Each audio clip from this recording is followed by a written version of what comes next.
Bonjour à tous, j'espère que vous allez bien. Alors je cherche un truc et je vous explique, je reviens. Alors est-ce que ça pourrait être ici? Ici en dessous, est-ce que ça marche là? Ici, non, peut-être, non, ici, derrière, là.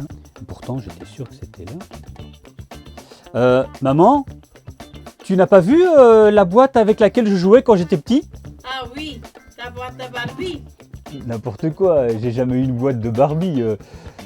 Non, la boîte avec les trucs de magie à l'intérieur. C'est toujours la même chose. Quand tu cherches, c'est toujours dans les yeux. Ah oui, effectivement. Oui, effectivement. Alors, on va vérifier si c'est bien celle-là.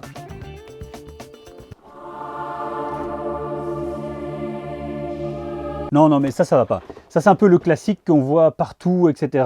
Ça va pas. Ici, on est sur le Marcus Mallard Show. Donc, il faut quelque chose un peu plus dans le goût. Vous savez, j'adore le hip-hop. Et ils font un son qui claque avec, on va dire, la bonne ambiance. On va essayer ça.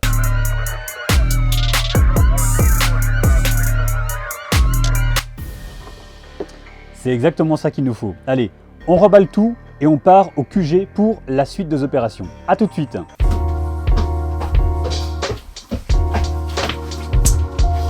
Voilà, on y est.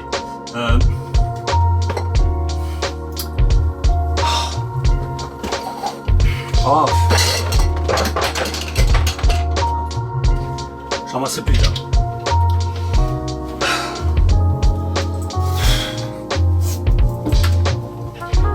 Alors, nous y voilà. Voici donc la boîte d'Hocus Pocus de mon enfance. Alors, en fait, voilà, le projet de cette vidéo était en fait de partir de cette boîte et de faire quelque chose d'un petit peu différent, de simplement présenter les tours enchaînées, des tours isolées, etc. Mais je voulais effectivement lui donner une autre dimension et en tout cas, c'est le défi que je me suis lancé. Un défi que, soit dit en passant, était peut-être un petit peu trop fou. Voilà, mais pour ça, je vous invite à regarder les behind the scenes, donc la vidéo dans les coulisses, qui sortira normalement juste après celle-ci.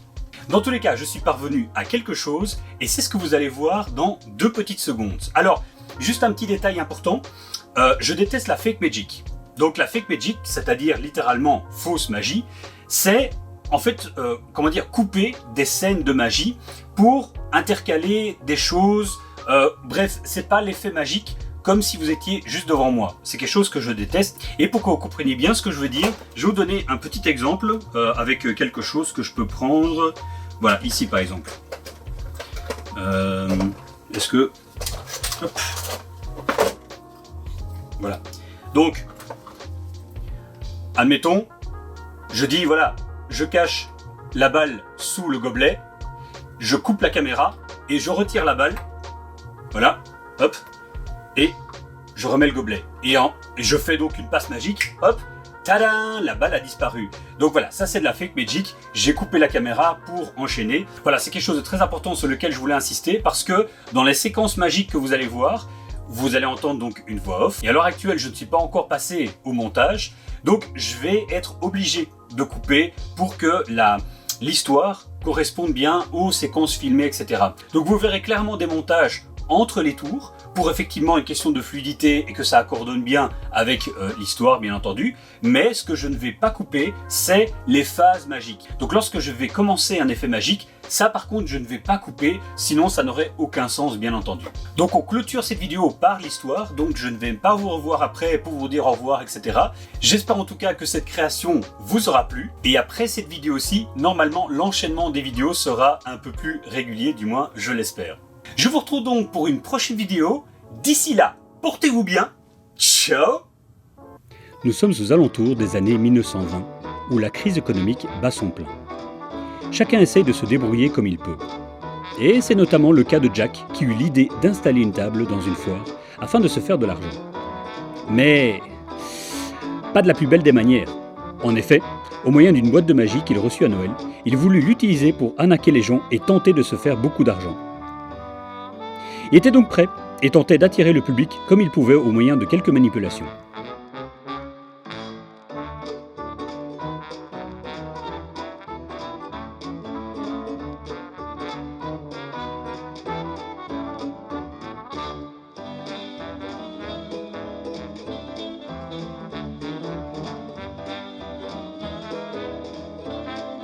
Un homme fut attiré par sa table et Jack lui proposait le petit jeu bien connu de retrouver la balle rouge cachée sous un gobelet parmi 3 qui sont mélangés. Vu qu'il s'agissait du coup d'essai de Jack, il était très nerveux et stressé. Tellement qu'il ne se rendit même pas compte que les gobelets avaient tous une couleur différente. L'homme bien entendu accepta sans hésiter, c'était beaucoup trop facile. Et il mit un billet sur la table, pensant pouvoir remporter le double très rapidement. Et ainsi commença le jeu. « Attention, rien ne va plus, où se trouve la balle rouge ?» dit Jack avec entrain. Comme vous vous en doutez, le but était de tricher et de ne pas révéler la balle rouge sous le gobelet que l'homme pointerait du doigt afin de garder le billet. Et donc comme prévu, la balle rouge n'était pas sous le gobelet visé par l'homme.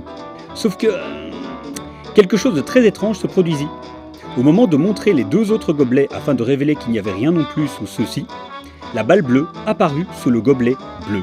Il s'agissait de la balle bleue qui provenait du coquetier, alors qu'il pensait qu'elle y était bel et bien retournée au début. L'homme devint furieux, bien entendu, et comme ça a hurlé. Il exigea de récupérer son billet, mais avec 3 fois la mise. Non! Mieux que ça, il a exigé qu'il lui donne tout son argent au risque de le dénoncer à la police immédiatement. Jack, qui ne comprenait toujours pas ce qui s'était passé, accepta, n'ayant aucun autre choix, et fut donc obligé de puiser dans le très peu d'argent qu'il avait en poche. L'homme repartit, laissant Jack très triste et plein d'interrogations.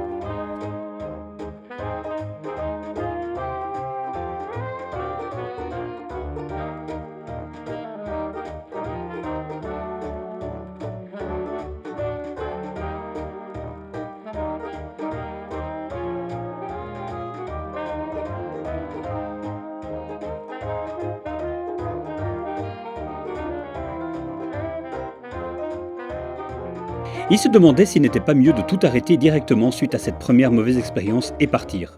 Jusqu'à ce que arrive une petite fille à sa table et elle voulut savoir ce qu'il y faisait. Il lui demanda si elle avait de l'argent. Elle répondit en rigolant que, bien sûr que non, qu'elle n'avait que 10 ans et qu'elle avait les poches vides. Jack se rendit compte de sa bêtise et lui présenta ses excuses. Et pour se faire pardonner, il lui proposa un tour de magie, un vrai, c'est-à-dire sans aucun but de lui soutirer de l'argent en l'arnaquant. Vu l'échec avec l'homme, il n'était vraiment pas sûr que ça réussisse, mais le présenta quand même.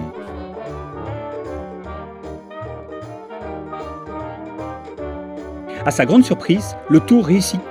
Les yeux de la petite fille se remplirent d'étoiles et un sourire illumina son petit visage. Jack lui-même était ravi que ça ait pu fonctionner, même si son sentiment était également mélangé à la surprise, ne comprenant toujours pas ce qui s'était passé la première fois. La petite fille en voulut encore et Jack s'exécuta avec plaisir.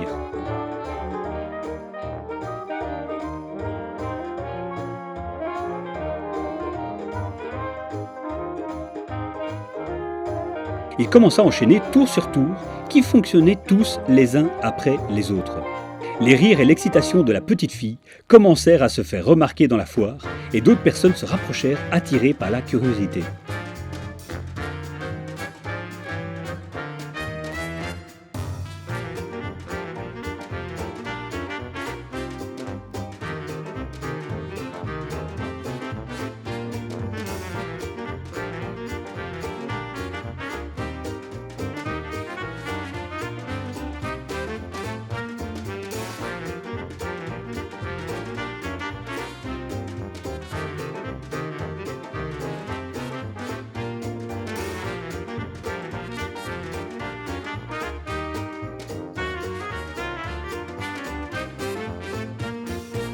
Après un moment, c'était une nombreuse assistance qui s'était massée devant la table, qui applaudissait, qui riait, qui complimentait ce moment suspendu.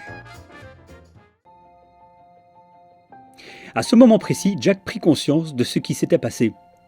Aveuglé par le besoin d'avoir de l'argent à tout prix, et voulant utiliser la magie à mauvais escient, celle-ci s'était tout simplement retournée contre lui, manifestant son désaccord le plus ferme. Mais en l'utilisant pour faire le bien, émerveiller les gens, et leur faire oublier tous leurs soucis en l'espace de quelques instants, elle était devenue sa plus fidèle alliée.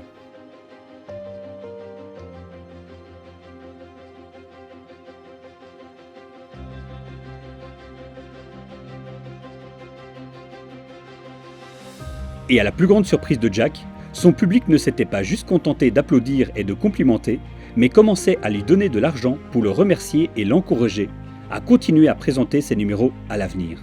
Jack apprit ce jour-là la plus importante leçon de sa vie. Il put repartir les poches pleines d'argent, mais surtout, le cœur rempli de joie.